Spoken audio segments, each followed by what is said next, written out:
अस्सलाम वालेकुम एंड जय हिंद एवरीवन। आज मेरा बिना बटन के रेडियो चैनल पे आज पहला एपिसोड है जिसमें मैं इंट्रोड्यूस करूंगी अपनी किताब आदाब मोहब्बत को, और ये भी बताऊंगी कि इस चैनल को शुरू करने के पीछे और किताब लिखने के पीछे मेरा मोटो क्या है।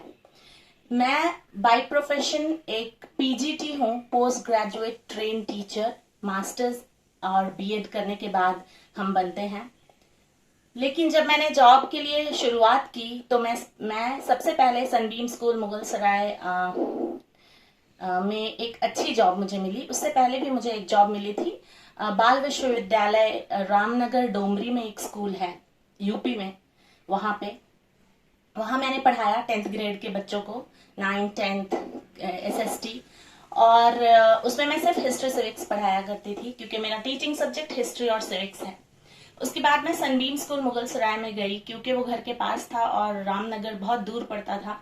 तो पापा को मेरी फिक्र होती थी कि इतनी दूर बच्ची जाती है तो पास में कहीं स्कूल हो तो कर ले जॉब। तो मैंने फिर सनबीम स्कूल मुगल सराय में जॉब ज्वाइन किया और वहां पे मैं ग्रेड 6, 7, 8 को पढ़ाती थी। जिस साल मेरी शादी हुई 2007 अक्टूबर में, उस साल मैंने सनबीम में 10th ग्रेड में हिस्ट्री और सिविक्स पढ़ाया था कुछ महीनों के लिए। अक्टूबर में मेरी शादी हो गई थी तो मैंने उतना ही पढ़ाया था।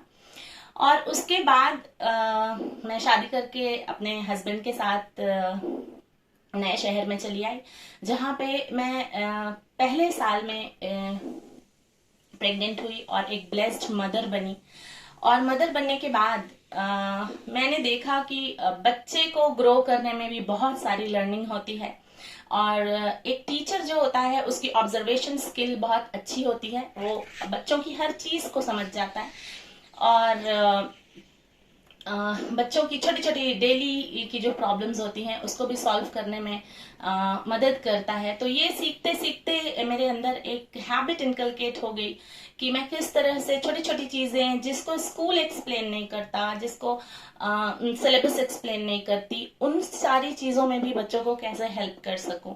और फिर मैंने बच्चों से कम्युनिकेट करना शुरू किया और उनकी छोटी छोटी प्रॉब्लम्स को, उनकी डेली लाइफ की प्रॉब्लम्स को भी मैं सॉल्व कर दिया करती थी बहुत आसानी से।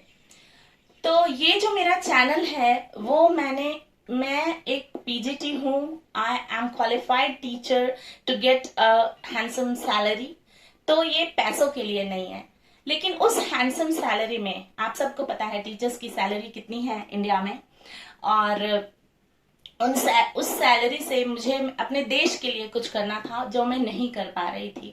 क्योंकि मेरी जितनी सैलरी आ रही थी उसमें सेविंग करके मुझे बच्चों के लिए घर खरीदने का टारगेट था और उस टारगेट को आधा ही कर पाई थी मैं कि मेरा दूसरा बच्चा पैदा हुआ। और वो जब बड़ा होने लगा मैंने उसको संभालने के लिए एक लक्ष्मी दीदी को, केयर टेकर को रखा था। लेकिन जब वो बड़ा होने लगा मुझे पता था जब वो जैसे ही उसको ध्यान में आ जाएगा कि ये मेरी माँ है, लक्ष्मी दीदी माँ नहीं है, तो वो रिएक्शन करना शुरू करेगा। और जब उसने शुरू किया वो रिएक्शन, उस टाइम मैंने जॉब से रिजाइन कर दिया क्योंकि मेरे बच्चे को मेरे वक्त की जरूरत थी। और उस रेजिग्नेशन के बाद मुझे टाइम मिला ये बात सोचने के लिए कि अब मैं अपने वक्त को, अपनी फैमिली को पूरी तरह डिवोटेड करने के साथ साथ अपने नेशन के लिए और क्या कर सकती हूँ। क्योंकि स्कूल में जब एक टीचर पढ़ाती है इंडिया के स्कूल में तो वो ऑलरेडी नेशन के लिए बहुत कुछ कर रही होती है, क्योंकि जो उसको सैलरी मिलती है और जो वो काम करती है उसमें जमीन आसमान का फर्क होता है। तो उसकी सैलरी, जब भी हम किसी टीचर से बात करें तो एक बात हमेशा ध्यान में रखें कि वो हमेशा, इंडिया जैसी कंट्री में मैं बात कर रही हूँ, अंडरपेड होकर भी अपने देश के लिए ही काम कर रही होती है। क्योंकि अगर उसकी सैलरी को ध्यान में रख दिया जाए, खास करके जो डिफरेंट प्राइवेट स्कूल्स हैं जो अपनी पॉलिसीज अलग अलग बनाते हैं, उन पॉलिसीज के हिसाब से अगर हम टीचर्स की सैलरी को देखकर टीचर की डिसरिस्पेक्ट स्टार्ट कर दें तो ये अच्छी चीज नहीं है। क्यों? क्योंकि वो ऑलरेडी अपनी लाइफ का बहुत इंपॉर्टेंट टाइम बच्चों की अपब्रिंगिंग में लगाती है। और जब एक टीचर बच्चे को स्कूल में पालती है तो उसका क्रेडिट भी उसको देना चाहिए। क्यों? क्योंकि जब हम घर में बच्चों के साथ माँ बाप 24 घंटे में कितने घंटे रहते हैं? 8 घंटा बच्चा घर में रहता है। और बाकी जो घंटे हैं उसमें बच्चा अपने माँ बाप के साथ रहता है, लेकिन वो पूरा टाइम माँ बाप के साथ इन्वॉल्व नहीं होता, लेकिन टीचर्स के साथ वो पूरा टाइम इन्वॉल्व होता है। खास करके प्राइवेट स्कूल्स में आप देखेंगे बच्चों को इतना सा भी गैप नहीं होता है जिसमें वो टाइम वेस्ट कर सके। उनका पूरा वो 6 से 7.5 घंटा जो आने जाने, यहाँ तक कि बस में भी टीचर्स की ड्यूटी होती है, वो हर तरह का इंटरेक्शन टीचर्स से करते हैं। तो उसको सैलरी से हम नहीं तोल सकते हैं, और नहीं इसलिए भी तोल सकते हैं क्योंकि उस टीचर ने ये डिसीजन लिया कि उसे टीचर बनना है, बच्चों को एजुकेट करना है। वो दूसरा कुछ भी बन सकती थी, ऐसा नहीं है कि टीचर्स कुछ और नहीं बन सकती। जो टीचर्स इंजीनियर, डॉक्टर, साइंटिस्ट को ट्रेन कर सकती है वो खुद भी बहुत कुछ बन सकती है, लेकिन वो नहीं बनती क्योंकि वो अपने देश के बच्चों को पढ़ाने का एक जज्बा रखती है, और उसके उन बच्चों को आगे बढ़ता हुआ देखने में उसको खुशी होती है। तो जब मैंने जॉब छोड़ी, और मुझे इंडिया की सैलरी से कोई प्रॉब्लम नहीं है। हमारे जैसे देश में बहुत सारे एशिया में ऐसी कंट्रीज हैं जिनकी जहाँ टीचर्स की इतनी सैलरी होती है। मैं उन सारे टीचर्स को रिस्पेक्ट देने की बात कर रही हूँ, क्योंकि आधी तो सैलरी उन्हें अपने हार्ड वर्क की मिलती है, और आधी उनको बच्चों के लिए अपना सारा मॉरल वैल्यूज, डिवोशन, वो सब सिखाने के लिए जो वो टाइम स्पेंड और जो एक्स्ट्रा एफर्ट लगाती हैं सिलेबस के अलावा, उसके लिए उनको रिस्पेक्ट देना बनता है। और इसलिए जब जॉब छोड़ने के बाद मैं घर में बैठी तो वो जो एक हैबिट इनकलकेट हुई थी बचपन से, कि बचपन से तो सोचा ही था कि कुछ नेशन के लिए भी करना है। हर जॉब वाले करते हैं, डॉक्टर्स भी करते हैं, इंजीनियर्स भी करते हैं, मतलब सोसाइटी का हर स्ट्रेटा जो काम करता है सोसाइटी को एक ओवरऑल डेवलपमेंट के लिए, वो सब हमारे देश के लिए काम कर रहे हैं और सबको रिस्पेक्ट बनती है। तो मैं स्टार्ट करूंगी एक कॉबलर से लेकर के, एक कॉबलर जो शू कंपनीज में काम करते हैं, उन वहां से लेकर के एक प्राइम मिनिस्टर तक हर कोई अपना एफर्ट लगा रहा है देश के लिए। तो एक दूसरे की रिस्पेक्ट करते रहना चाहिए, बहुत अच्छी आदत है, और देना चाहिए एक दूसरे को रिस्पेक्ट, चाहे वो हमारी घर में होम मेकर्स जो हैं। पहले तो मुझे होम मेकर्स की जो ये कॉन्सेप्ट है सिर्फ वाइफ के लिए बोला जाता है। होम मेकर्स तो हस्बैंड भी होते हैं ना, क्योंकि हस्बैंड भी घर को बनाने में फाइनेंशियली सपोर्ट करते हैं, मॉरली और फिजिकली और टाइम से अगर फीमेल्स हेल्प कर रही होती हैं तो हस्बैंड भी करते हैं। तो ये होम मेकर सिर्फ फीमेल के लिए नहीं होना चाहिए, ये कॉन्सेप्ट ये दोनों के लिए होना चाहिए। जब वो शादीशुदा जिंदगी में एंटर करते हैं तो दोनों ही होम मेकर बन जाते हैं। तो कुछ कॉन्सेप्ट्स और कुछ स्टीरियोटाइप्स जो हमारी सोसाइटी में हम लेकर चलते हैं, जिनसे बच्चों की लाइफ में इफेक्ट हो रहा है। और देखिए 40 साल की हो चुकी हूं मैं, और 40 साल के बाद का जो एक्सपीरियंस होता है लाइफ का, वो सॉरी, वो बताता है कि बहुत सारे स्टीरियोटाइप्स ऐसे हैं जिन्हें अब खत्म होना चाहिए, और जो नहीं खत्म होंगे तो आने वाली जनरेशन के सामने जो अलग अलग चैलेंजेस होंगे उसको फेस करने के अलावा ये स्टीरियोटाइप को भी फेस करते करते बच्चों को डिफिकल्टी होगी। तो मैंने ये बुक लिखने का सिलसिला शुरू किया, जिसके जरिए मैं अपने रीडर्स को, अपने व्यूअर्स को कुछ चीजें जो बहुत खूबसूरत हैं हमारे देश में, उनकी तरफ उनका ध्यान ले जाऊं, और कुछ चीजें जिन पे हमें सच में काम करने की जरूरत है, उस पे हम काम करना अब शुरू कर दें। क्योंकि मैं माँ बनने के बाद मैंने देखा कि ये सारी जो चीजें जो हमारे जनरेशन की अभी तक कैरी हो रही हैं, वो किसी ना किसी तरीके से बच्चों को हर्ट करती हैं, बच्चों को परेशान करती हैं। और वो इसलिए होता है क्योंकि हमारा जो कॉन्सेप्ट है, सोशल कॉन्सेप्ट, वो कहीं ना कहीं थोड़ा लिमिटेड हो जाता है।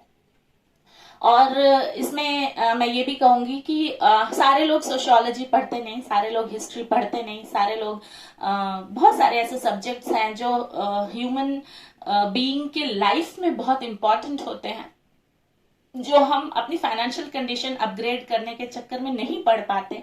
अब तो न्यू एजुकेशन पॉलिसी ने इंट्रोड्यूस कर दिया है कि आप ह्यूमैनिटीज और साइंस और मैथमेटिक्स सब ले सकते हैं, बहुत अच्छी बात है। मैंने उसका भी जिक्र अपनी इस बुक में किया है, let's board the love train. तो मैं आदाब मोहब्बत पहले पढ़ूंगी क्योंकि ये थर्ड जनरेशन की बुक है। थर्ड जनरेशन में आपको इस तरह से समझाऊंगी कि अगर आपके घर में आपके दादाजी, आपके पापा और आप हैं तो आप थर्ड जनरेशन हो गए। अगर आपके परदादा भी जिंदा है और आपने उनकी भी सारी वैल्यूज को सीखा है, क्योंकि हम जब जॉइंट फैमिली में रहते हैं तो हम अपने दादा दादी और नाना नानी की भी वैल्यूज को सीखते हैं, बहुत अच्छी बात है ये। तो अगर आपके परदादा हैं, आपके दादा हैं और आपके पापा हैं तो आपके पापा थर्ड जनरेशन होंगे। तो इस तरह से आप इसको को रिलेट कर लीजिएगा कि ये बुक थर्ड जनरेशन की बुक है और जो ये बुक है मेरी वो फोर्थ जनरेशन की है, हमारे जनरेशन की। तो इन बुक्स में जो भी मैंने कहानी के जरिए सोशल वैल्यूज इनकलकेट करने की कोशिश की है वो इंडिया के सिटीजन्स के लिए स्पेशली है, क्योंकि हर देश का वातावरण, हर देश की वैल्यूज, हर देश का इकोनॉमिक कंडीशन सब अलग होता है। तो एक ही चीज सारे देश के लोगों पे, अलग अलग देशों के लोगों पे सूट नहीं होती है। जिस तरह से हम देखते हैं कि हमारी फैमिली में जेनेटिक्स अलग अलग होते हैं, उसी तरह हमारे देश में environment, education system, financial condition of the parents, इन सब के ऊपर डिपेंड होकर के बच्चों की लाइफ भी अलग होती है। तो दूसरे देश से कंपैरिजन, दूसरे देश का ये चीज देखना, वो सब जो आदत होती है उसकी वजह से हम कहीं ना कहीं अपने आगे बढ़ने के रास्ते में हिंड्रेंस पैदा करते हैं। तो इस कहानी से मैं ये इनकलकेट करना चाहूंगी अपने व्यूअर्स को, अपने स्टूडेंट्स के अंदर वो वैल्यूज जो हमें एज ए इंडियन बहुत अच्छे से ग्रो होने में हेल्प करेंगे। मैं ये नहीं कहती हूँ कि इस बुक में सारी शेयर की हुई वैल्यूज आपको पसंद ही आ जाए। जो आपको ना पसंद हो, जो आपके फैमिली वैल्यूज के खिलाफ हो, उसको थोड़ा सा आप साइड कर दीजिए, चलेगा, कोई प्रॉब्लम नहीं है। लेकिन इसमें जो भी अच्छी चीजें हैं वो आप ले लीजिए। और ये चैनल मैंने पैसे कमाने के लिए नहीं खोला है। बहुत सारे लोगों को कंफ्यूजन है, तो मैं आज ये पहले वीडियो में इस एपिसोड के ये क्लियर करूंगी कि मैं एक ट्रेंड पीजीटी हूं, मैं पैसा स्कूल जाकर के कमा सकती हूं और अब तो मेरा बच्चा बड़ा हो गया, मैं जॉब आराम से कर सकती हूँ। लेकिन ये चैनल मैंने सिर्फ अपने नेशन के बच्चों को एक न्यू थॉट, एक स्टीरियोटाइप ब्रेकिंग, जो बैड स्टीरियोटाइप्स हैं, दो तरह के स्टीरियोटाइप्स बन जाते हैं, कुछ अच्छे होते हैं जिसे जनरेशन दर जनरेशन हम कैरी करते हैं, और कुछ स्टीरियोटाइप ऐसे होते हैं जो बहुत पर्सनल होते हैं, जो सबकी लाइफ में नहीं आ सकते हैं। तो उस तरह के स्टीरियोटाइप को हर बच्चा नहीं फॉलो कर सकता है। इस कॉन्सेप्ट को इंट्रोड्यूस करते हुए मैंने ये बुक लिखी है। और बच्चों में कोई कंपैरिजन नहीं होना चाहिए। जैसे मेरा बच्चा है, वो मेरा और मेरे हस्बैंड की जेनेटिकल वैल्यूज, जेनेटिकल एसेट और हमारे दोनों की फैमिली वैल्यूज को लेके बड़ा होगा। और जो मेरी फ्रेंड का बच्चा होगा वो उन दोनों के, उस हस्बैंड, उसके और उसके हस्बैंड के जेनेटिक्स और उन दोनों खानदान के वैल्यूज को लेकर के बड़ा होगा। तो कंपैरिजन यहाँ पे होना ही नहीं चाहिए, पर्सनल कंपैरिजन नहीं होना चाहिए। इस कॉन्सेप्ट को भी इंट्रोड्यूस करती है मेरी बुक। और एक ऐसा माहौल हमारे देश में, एक ऐसा एक फैमिली सिस्टम होना चाहिए जहां पे जो पर्सनल ट्रेट्स हैं उसके अलावा एक सोशल ट्रेट ऐसा होना चाहिए जिससे देश में जो भी खराब चीजें फैल रही हैं, जैसे आप देखिएगा कि सेक्युलरिज्म बहुत कम होता जा रहा है। मुझे हमेशा से ताज्जुब होता है कि जब हम ज्यादा पढ़ते हैं तो देश ज्यादा सेक्युलर होना चाहिए और ज्यादा एक दूसरे के बीच अंडरस्टैंडिंग होनी चाहिए। हम पढ़ते ही इसीलिए हैं, हम एजुकेशन ही इसीलिए लेते हैं कि हम एक दूसरे को समझने का अंडरस्टैंडिंग लेवल बढ़ा सकें। तो अगर वो लेवल नहीं बढ़ रहा है तो कहीं ना कहीं पे हमें as elders of new generation हमें मदद करनी है उनको इस लेवल को बढ़ाने में। तो मेरी किताब लिखने का मोटो ये है। और अगर वैसे तो मेरे व्यूअर्स 410 हैं, जैसे जैसे ये बढ़ेंगे, मैंने व्यूअर्स हाइड नहीं किए हैं, आपको दिखेंगे मेरे सब्सक्राइबर्स। जैसे अगर मेरा चैनल मोनेटाइज हुआ तो मैंने उसके मोनेटाइज होने के ऊपर जो भी चीजें रखी हैं वो भी आपको एक्सप्लेन कर देती हूँ। मुझे हमेशा से ये ख्वाहिश थी कि मैं बच्चों को पढ़ने के लिए हेल्प करूँ। मैं राइट टू एजुकेशन के अंडर मैंने इंदिरा नेशनल स्कूल में भी हर क्लास में 5 बच्चे होते हैं और हर टीचर पढ़ाती है, तो उस स्कूल का ये वैल्यू मुझे बहुत पसंद है। और वो स्कूल छोड़ने के बाद मैंने ये डिसाइड किया कि मैं अपनी लाइफ में भी राइट टू एजुकेशन के अंडर कुछ गरीब बच्चों को हेल्प करूंगी पढ़ने में। लेकिन क्योंकि मैं जॉब छोड़ चुकी हूँ और मेरा कोई अपना पर्सनल इनकम नहीं है, हस्बैंड के ऊपर फैमिली की सारी एक्सपेंसेस हैं, तो उनसे उन बच्चों के लिए मेरे पर्सनल लाइफ टारगेट के लिए पैसा लेना मुझे ठीक नहीं लगता। मेरी एजुकेशन मुझे यही सिखाती है कि फैमिली फाइनेंशियल गोल्स और पर्सनल फाइनेंशियल गोल्स अलग अलग होते हैं। Already my husband is taking all the responsibility, तो मेरा पर्सनल गोल उनके ऊपर डालना सही नहीं है। लेकिन फिर भी he is helping me to pay tuition fee of 4 kids. Last year मैंने 1 साल पूरा उनको पढ़ाया था फ्री ऑफ कॉस्ट, लेकिन इस साल मेरी सेहत उतनी अच्छी नहीं है और मैं कुछ और कोर्स परस्यू कर रही हूँ ताकि मैं अपने बच्चों को बेटर फाइनेंशियल कंडीशन प्रोवाइड कर सकूं एज अ मदर। फादर तो कर ही रहे हैं, उसमें कोई डाउट नहीं है, लेकिन एज एन एजुकेटेड मदर मेरा भी कोई रोल होना चाहिए ये, क्योंकि मुझे मेरी बेटी को भी सिखाना है कि मदर का थोड़ा फाइनेंशियल रोल भी होना चाहिए। तो उसके लिए मैं एक कोर्स परस्यू कर रही हूँ। तो इतनी सारी चीजें अपने हस्बैंड के ऊपर मैं नहीं डाल सकती हूँ, ये मेरे मॉरल एथिक्स है, तो इसलिए मैंने ये चैनल खोला है। इस चैनल के मोनेटाइज होने पे मैंने इसको 3-4 भागों में बांटा है। 40% of the income will go to all needy students of my extended family। मेरे दूर के खानदान में अगर कोई भी बच्चा ऐसा होगा जो पढ़ना चाहता होगा और उसको पैसे की कमी होगी, तो इस चैनल की जो भी मुझे इनकम आएगी उससे 40% वो में से 20% मेरे ससुराल में अगर कोई होगा एक्सटेंडेड फैमिली में। क्योंकि मैं एक बार ये भी यहाँ पे आपको क्लियर कर दूं कि मेरे जो फर्स्ट फैमिली है, ससुराल वाली और मायके वाली, उन दोनों में फाइनेंशियल कंडीशन सबकी अच्छी है, लेकिन बहुत एक्सटेंडेड टू एक्सटेंडेड फैमिली में कुछ बच्चे हो सकते हैं, तो 20% ससुराल वाले में और 20% मायके वाले को मैं दे दूंगी। उसके बाद जो 40% और इनकम होगी उसमें मैं महाराष्ट्र में रहती हूँ, तो महाराष्ट्र में जो भी गवर्नमेंट स्कूल है जहाँ पे बच्चों को कोचिंग की जरूरत है और वो नहीं कर सकते, जैसे अभी फिलहाल इमाम मेरे हस्बैंड पे कर रहे हैं उनका ट्यूशन फी, मैं उस पैसे से उनकी ट्यूशन फी पे करूंगी ताकि मेरे हस्बैंड के सर पर से ये एक्स्ट्रा लायबिलिटी जो मेरी वजह से आई है वो खत्म हो जाए। और जो 20% होगा वो मेरे बेटे के नाम, और अगला 20% में 10% मेरे बेटे के को जाएगा और 10% मेरी बेटी को। तो इस तरह से 100% जो भी इस चैनल से प्रॉफिट स्कीम है उसमें से मैं शेयर करूंगी। और आप बिल्कुल टेंशन ना ले, मैं जैसे ही ये मोनेटाइज होगा मैं इसका स्क्रीनशॉट लेकर के और मैंने कहां कहां पेमेंट किया है उसकी रिसीट भी आपसे शेयर कर दूंगी। तो आपका पैसा, आप मुझे मेरे चैनल को सब्सक्राइब करेंगे और देखेंगे तो आप इनडायरेक्टली अपने देश के बच्चों को पढ़ने में हेल्प करेंगे। ये है मेरे चैनल को खोलने का मोटो, जिसको क्लियर करना बहुत जरूरी था। और इंशाल्लाह अगले साल से जॉब के लिए मैं जाऊंगी और फिर अपने बच्चों के लिए कुछ अच्छा और करने की कोशिश करूंगी। तो ये पहला एपिसोड इन सारे डाउट्स को क्लियर करने के लिए मैंने रखा कि इस बुक को पढ़ने के पीछे मेरा मोटो क्या है और इसको लिखने के पीछे मेरा मोटो क्या है। और बुक लिखने में तो आप जानते हैं सेल्फ पब्लिशिंग बुक में पैसे लगते हैं, लेकिन फिर उसको प्रमोट करने में भी पैसे लगते हैं। और मेरे पास एज अ टीचर इतना सैलरी नहीं है कि मैं बार बार पैसे दे करके अपनी बुक को प्रमोट करूं, तो मुझे ये बेहतर आइडिया लगा कि मैं इसको अपने चैनल पे ही पढ़ देती हूँ, क्योंकि मेरा काम इसको लोगों तक पहुंचाना है, इसकी मॉरल वैल्यूज को अपने बच्चों और नए जनरेशन के जो बच्चे हैं जो मेरे स्टूडेंट्स कहलाएंगे उन तक पहुंचाने की कोशिश करने के लिए ही ये बुक लिखी है मैंने। तो आज मेरे पास इस बुक की कॉपी नहीं है, मेरी हेल्पर है वर्षा, जब मेरा बच्चा छोटा था तो वो उसने मुझे बहुत हेल्प किया है।